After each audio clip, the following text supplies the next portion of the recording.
Ამ მომენტისთვის აქ 10-12 ქალი ცხოვრობს. ეს არის კომპანია Kimberly Georgia. დაახლოებით 30 ქალია თაღლითობის მსხვერპლი. სუროგატი დედები, რომელთა ნაწილი ორსულადაა, ნაწილმა კი ბავშვი უკვე გააჩინა შველას ითხოვს. შუამავალმა კომპანიამ ქალები დიდუბის ავტოვაგზლის ჰოსტელში მიატოვა და კონტრაქტის პირობების შესრულებაზე უარს ამბობს. სააგენტო Kimberly Georgia, რომელიც საქართველოში დაახლოებით 3 წელია ფუნქციონირებს, ათობით ქალი მოატყუა. ქალებს შვილები გააჩენინა, ჩვილები წაიყვანა, მათ კი ფული არავინ გადაუხადა. მითვისებულია 100,000-ობით ლარი. გუშინ კურატორმა გითხრა, რომ დღეს დააორგანიზებდა შეხვედრას. იმის შემდეგ ტელეფონი გამორთული აქვს, კონტაქტზე არ გამოდის.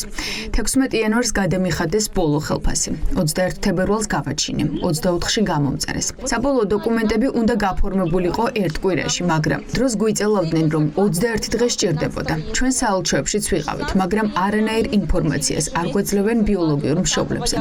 მაგრამ დანამდვილებით ვიცით, რომ ეს ბავშვები გაფორმებულები არიან და წაყვანილი არიან ჩინეთში. მაგრამ ჩვენ არაფერი გადაგვიხადეს.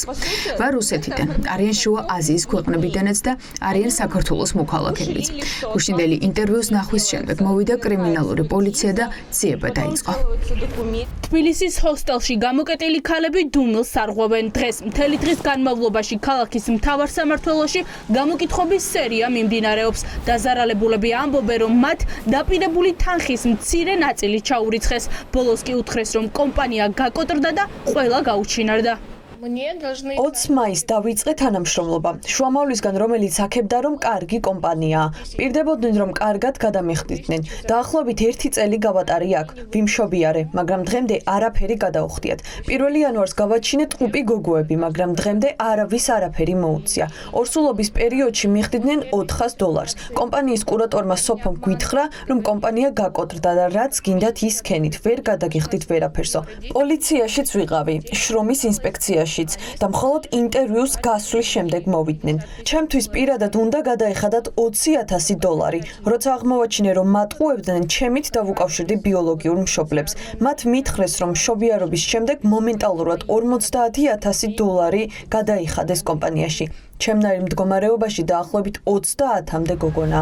ჰოსტელში მიტოვებულ სუროგატ დედებს რადიო თავისუფლებამ მიაგნო. სუროგატი დედების ნაამბობით ირკვევა, რომ საკეისრო კვეთიდან 2 კვირაში ერთ-ერთ ქალს საშვილოსნოც კი ამოკვეთეს.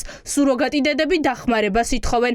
იურისტებთან ზარები არ წყდება. მიტოვებული ქალები დახმარებას უშედეგოდ ელოდებიან. დაზარალებულები არიან გოგონები კონკრეტული კომპანიის მხრიდან და ამ ფაქტებთან მიმართებაში მიმდინარეობს გამოძიება. რამდენი ქალია დაზარალებული? ზუსტ რიცხვს ვერ გეტყვით, იმიტომ რომ ყოველდღიურად ვიგებ ახალ დაზარალებულების შესახებ.